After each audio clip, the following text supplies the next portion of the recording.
ഗവർണറുടെ അതിശക്തമായ നീക്കത്തിന് കാതോർക്കുകയാണ് വീണ്ടും കേരളം. UGC വിലക്കിയിട്ടും കുസാറ്റ് ഡിജിറ്റൽ സർവകലാശാലകൾ സ്വന്തമായി PhD പ്രവേശന പരീക്ഷ നടത്തുന്നു.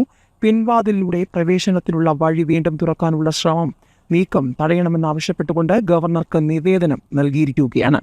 UGCയുടെ ഏറ്റവും പുതിയ വിജ്ഞാപന പ്രകാരം PhD പ്രവേശന പരീക്ഷ ദേശീയ തലത്തിൽ ഏകീകരിച്ചുകൊണ്ട് വിവിധ സർവകലാശാലകൾ സ്വന്തമായി നടത്തിവരുന്ന പ്രവേശന പരീക്ഷകൾ വിലക്കിക്കൊണ്ട് പുറപ്പെടുവിച്ച മാർഗനിർദ്ദേശങ്ങൾക്ക് വിരുദ്ധമായി കുസാറ്റ് ഡിജിറ്റൽ സർവകലാശാലകൾ PhD പ്രവേശന പരീക്ഷ നടത്തുവാൻ തീരുമാനിച്ചിരിക്കുന്നത് പിൻവാതിൽ പ്രവേശനത്തിനുള്ള നിലവിലെ പഴുതുകൾ തുടരാനാണെന്ന് ആക്ഷേപം. വിവിധ സ്ഥാപനങ്ങൾ നടത്തുന്ന ഒന്നിലധികം പ്രവേശന പരീക്ഷകൾ PhD പ്രവേശന പ്രക്രിയയിൽ വിദ്യാർത്ഥികൾക്ക് പ്രതിസന്ധികൾ ഉണ്ടാക്കുന്നു എന്ന അനുമാനത്തിലാണ് PhD പ്രവേശനത്തിന് UGC പുതിയ പരിഷ്കാരം നടപ്പിലാക്കിയത്.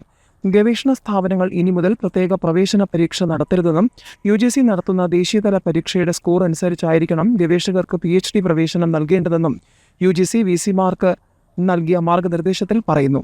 നെറ്റ് സ്കോറിനോടൊപ്പം 30% മാർക്ക് ഇന്റർവ്യൂവിന് നൽകിയാണ് അന്തിമ റാങ്ക് പട്ടിക തയ്യാറാക്കേണ്ടതെന്ന് UGCയുടെ ഉത്തരവിൽ പറയുന്നു. എന്നാൽ ഈ ഉത്തരവിന് വിരുദ്ധമായാണ് മുൻ വർഷങ്ങളിലെ പോലെ പ്രത്യേക പ്രവേശന പരീക്ഷ നടത്താൻ ഇപ്പോൾ സംസ്ഥാനത്തെ 2 സർവകലാശാലകൾ തീരുമാനിച്ചിരിക്കുന്നത്.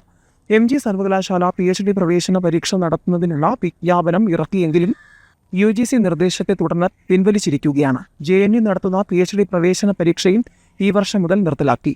നെറ്റ് യോഗ്യത നേടിയവർക്ക് PhD പ്രവേശനത്തിന് മുൻഗണന നൽകണമെന്ന നിലവിലുണ്ടായിരുന്ന വ്യവസ്ഥ പോലും മറികടന്ന് മലയാളം സംസ്കൃത സർവകലാശാലകൾ പ്രവേശനം നൽകിയതായി പരാതികളുണ്ട്. സർവകലാശാല പ്രവേശന പരീക്ഷ നടത്തുന്നതിലെ പഴുതുകൾ ഉപയോഗിച്ചാണ് SFI വിദ്യാർത്ഥി നേതാക്കൾ വ്യാപകമായി ഗവേഷണ പ്രവേശനം നേടുന്നതെന്നും പിൻവാതിൽ PhD പ്രവേശനം തടയാൻ സഹായകമായ UGCയുടെ പുതിയ ഉത്തരവ് അടിയന്തരമായി നടപ്പാക്കാൻ കുസാറ്റ് ഡിജിറ്റൽ VC-മാർക്ക് നിർദ്ദേശം നൽകണമെന്നും ആവശ്യപ്പെട്ട് സേവ് യൂണിവേഴ്സിറ്റി ക്യാമ്പയിൻ കമ്മിറ്റി ഗവർണർക്ക് നിവേദനം നൽകി.